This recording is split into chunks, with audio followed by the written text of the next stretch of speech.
In 1995, the G.I. Joe franchise struggled to stay alive as both the show and the comic book had wound down. Hasbro had acquired Kenner just a few years prior, and so they said, let's see what you can do, Kenner. Let's get that G.I. Joe brand kicking again. So let's see what they did together, and let's find out who their arch nemesis is, Iron Klaw. But before we do, let me say thank you for watching JL's Comics. If you liked the video, hit the thumbs up and subscribe. I do upload videos just like this every week. Let's jump back to our story. Hasbro once again decided on a multimedia approach to their new effort to revitalize the G.I. Joe brand. An animated series, an action figure line, and a comic book were all developed concomitantly. In 1996, the comic book license for G.I. Joe happened to be with Dark Horse Comics. And so Dark Horse decided to publish a 4-issue miniseries that year, pulling in talent like Walt Simonson, Frank Miller, and Norm Breyfogle for the book. And it was a great pairing at first. The first issue of the new G.I. Joe book hit 36 on Diamond Distributors' pre-orders charts for that month. A win for Dark Horse, who were also publishing Star Wars and Aliens at the time. And keep in mind that this was in the face of massive headwinds and really imminent industry collapse, due largely in part to former G.I. Joe publishing license holder Marvel Comics, who was dealing with bankruptcy proceedings. But after just 4 issues, sales took a kamikaze nosedive right out of the top 100, although it was just enough to okay a second series. More on that in a moment. In the G.I. Joe Extreme continuity, the G.I. Joe team consists of people like Harpoon, Lieutenant Stone, and Sergeant Savage, who came to G.I. Joe Extreme from his brief days in Sergeant Savage and his Screaming Eagles. They fought a terrorist organization named SCAR, which stands for Soldiers of Chaos, Anarchy, and Ruin. The leader of SCAR is a fearsome dictator named Iron Klaw.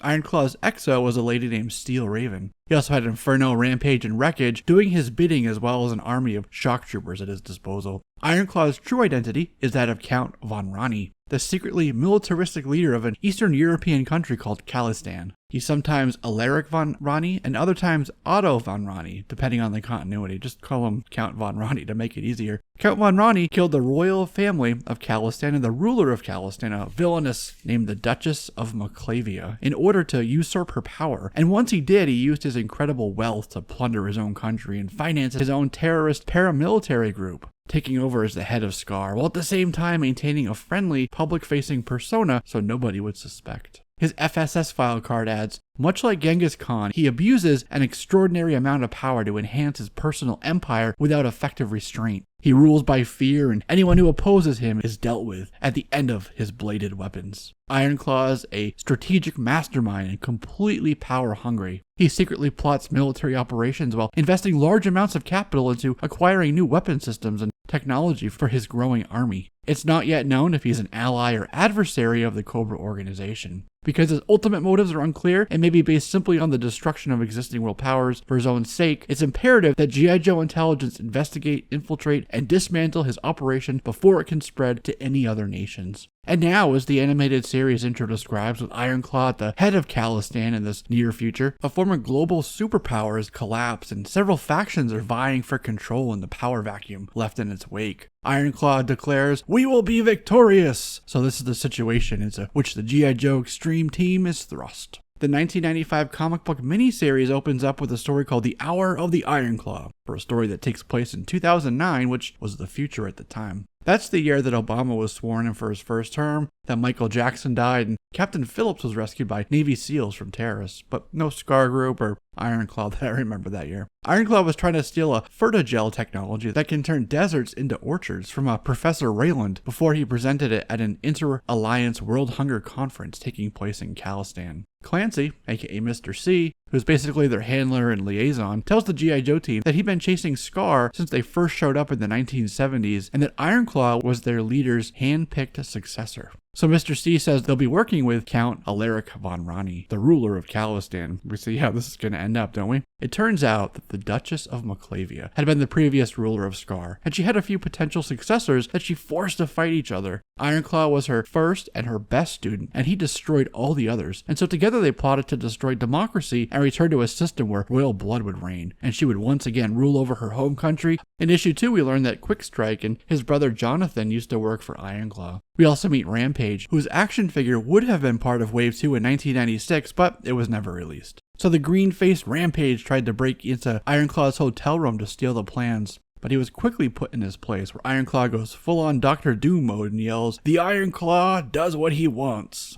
It seems that only villains this maniacal can refer to themselves in the third person. Iron Klaw tried to capture Raylan on his plane. During the conference, they planned to do a live demonstration of Fertigel, and Iron Klaw showed up, capturing Raylan on his plane. However, Raylan ripped off his face, Mission Impossible style, to reveal that he was actually Stone of the G.I. Joe team. So then Iron Klaw's Scar troops attacked with Skystalker jets while the Joes fended them off with their Tigerhawk craft. And as the transport plane crashed down, Iron Klaw ran to an escape craft, which one of his Scar troops wanted to use. "Out of my way, the craft is mine," he yelled, and the trooper said, "But it can carry two. Like, why are you trying to kick me out of here?" To which Iron Klaw replied, again evoking his best Dr. Doom, "My life is worth at least twice as much as yours." Iron Klaw went back to the Duchess, with whom he started a toast with some red wine, except treachery was afoot. The wine was poisoned, and as the Duchess collapsed to the floor, she said, "Iron Klaw, you Judas, I taught you well." And in that same moment, Iron Klaw took on full and absolute control of Scar. All of his crimson lackeys bent their knee without question. And now with control of Scar his, Iron Klaw plotted to poison the Fertigel supply in massive vats which were slated for delivery to various host nations. And that's pretty much where the first miniseries ended. Even though sales declined, another volume was greenlit for 1996. This was intended to be an ongoing series, however, with just 4 issues out, the book was put on hiatus by Dark Horse, never to return. In that second series, though, we do meet Iron Klaw once again, this time as he berates one of his Scar troopers and with a fearsome white tiger stalking behind him.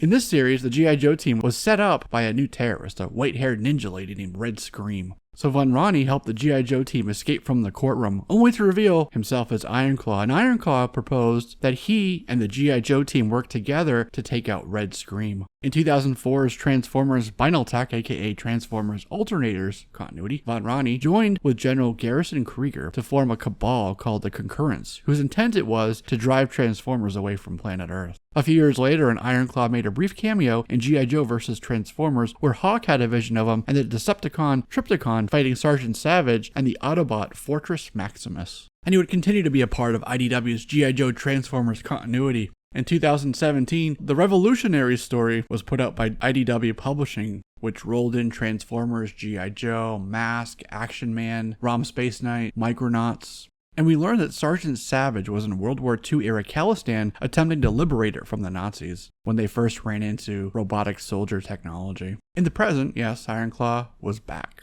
We learned that Baron Von Rami was the number 2 stockholder in the Iron Corporation. IRON is an acronym that stands for International Robotic Operations Network. Issue 4 begins with Iron Klaw on his throne at his castle in Kalistan as Joe Colton, who's now Baron Ironblood, leader of the Red Shadows, comes to meet Klaw. Behind Iron Klaw's throne stood 5 massive Cybertronian beasts known as Predacons. They also had Krieger and Tomax, who was running around as a helmeted Cobra commander there with control of the Iron Grenadiers at their disposal. So Action Man and Mayday had to thwart their plans around Project Iceman. It was really high stakes, end of the world stuff.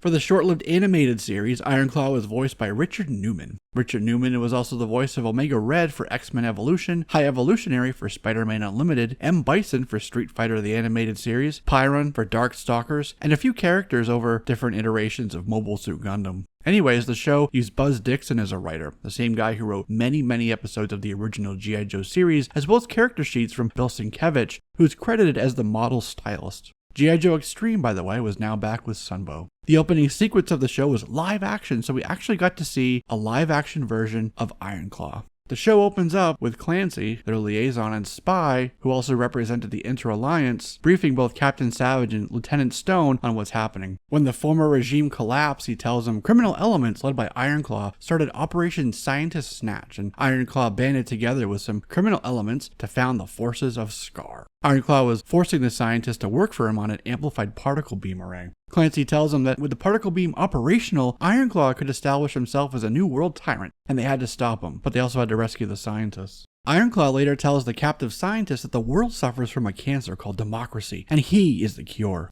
G.I. Joe Extreme attacked Iron Klaw's island fortress, saving the scientists, but Iron Klaw was able to escape on a submarine, and they continued to fight with each other over the course of the series. The series ended with Metalhead, no, not that Metalhead, going undercover as a fake traitor in Scar. he was able to gain the confidence of Iron Klaw, and Iron Klaw gave him a disc, and on the disc were the locations of worldwide rallies he was going to hold. So G.I. Joe was able to infiltrate them all and capture Scar agents by the thousands. They also captured Iron Klaw, and Lieutenant Stone said that Iron Klaw will be a rusty old claw by the time he gets out of solitary. And with that, animated Iron Klaw and the forces of Scar were defeated after just 26 episodes. Iron Klaw had 3 figures released in 1995. The figures went from 3.75 inches to 4.5 inches for Screaming Eagles to a much larger 5-inch scale for Extreme, although their articulation points were reduced, much to the chagrin of collectors and G.I. Joe fans. The changes to the proportions were meant to hit back at the competition, namely the merchandising juggernaut that was Teenage Mutant Ninja Turtles. So, one Iron Klaw was black and purple with a gold bandolier of sorts, a black beret, and a white skull face and packaging that said, "With battle-activated assault rocket." Another Iron Klaw was black and silver with a helmet design somewhere between a Cylon, a Darklon, and Andrea Beaumont's Mask of the Phantasm, and a body design that would make Darth Vader proud. His packaging exclaimed with Ultra Slam Firepower. The third Iron Klaw figure looked more battle-worn with a maroon or maybe it's raspberry beret and a white skull mask. Might as well call him White Claw, the ultimate evil. He was carded along with Lieutenant Stone for, as the packaging declares, the ultimate battle of good versus evil. At one point, Iron Klaw was intended to be a part of the G.I. Joe Resolute 25th anniversary line, where he would have been called the Iron Klaw Trooper, someone you could army build, and he would have come with a comic book called G.I. Joe Resolute issue 5, but it was all cancelled. He would have been carded with a Crimson Guard CG, and it would have completely tied Scar and Iron Klaw to Cobra and Cobra Commander.